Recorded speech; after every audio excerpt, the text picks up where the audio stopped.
And we're back here at Boom and Bust. I'm your host, Tony Clement, here with Anthony Ruggiero. He is an expert on North Korean cybercrime and is presently at the Foundation for the Defense of Democracies in Washington, D.C. Anthony talked a little bit about the West's vulnerabilities in the previous segment. What are businesses and the government doing about these vulnerabilities? Well, I think this is a broader issue than just North Korea. I Sure know is. that folks are very focused on trying to make themselves cyber secure, and unfortunately, again, beyond just North Korea, those who are trying to either trick us or do things against us are becoming even more and more sophisticated. Even not just those who are state sponsored. I think when it comes to North Korea, this becomes the issue. It gets back to what we talked about before in terms of dedicating the resources and focusing on it enough. Because if you had a robust sanctions campaign where you're implementing sanctions, you're going overseas, you're making sure that companies and individuals and banks are not doing business with North Korea, which is not as easy as it seems, right? The North Koreans do a good job of hiding themselves. Then the cyber issue, even though it's hundreds of millions of dollars, it will be one segment of that, and Right. perhaps it would become harder for North Korea to be able to do those things. But right now, as I like to say, not just on the cyber side, but Kim Jong Un, the leader of North Korea, likes the status quo. I mean, it works for him. He's able to develop his programs. It seems seemingly because even the sanctions that Treasury has put out against these so-called mixers, which basically take some of these proceeds and hide the origin and the counterparties. They've gone after two of them that North Korea has used. So not just for North Korea activities, but broader activities the mixers have been used for. But many of that is after the fact, right? So Right. it's after it's used by criminals and others like North Korea. So we've got to get ahead of that. I think would be one area. I know it's a new area that so to give people credit for that, but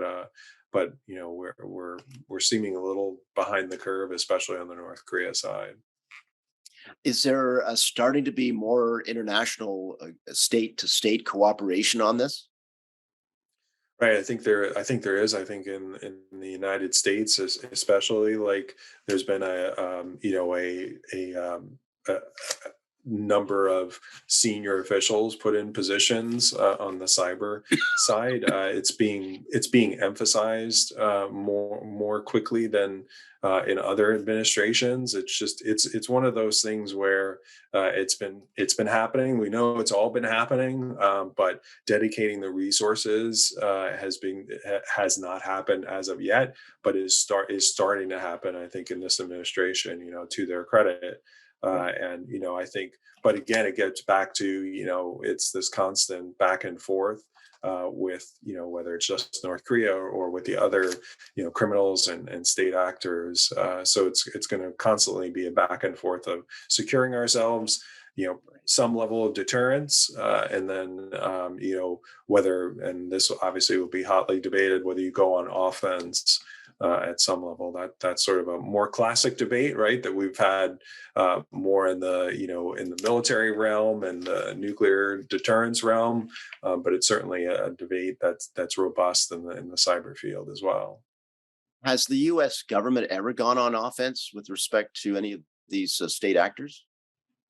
Well, there's always rumors, right? Those are ones that in general, uh, uh, a state like the United States would not come out unless they wanted to do that.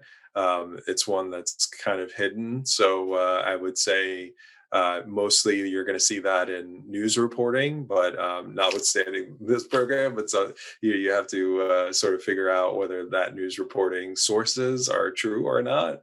And so it's not like a military strike or a drone strike, right? Where the level of deterrence is part of that level is we actually did that strike, military strike, and if you continue to do XYZ, we will do ABC. I think in this instance, it's more going to be in hidden, but the private message is sent and delivered.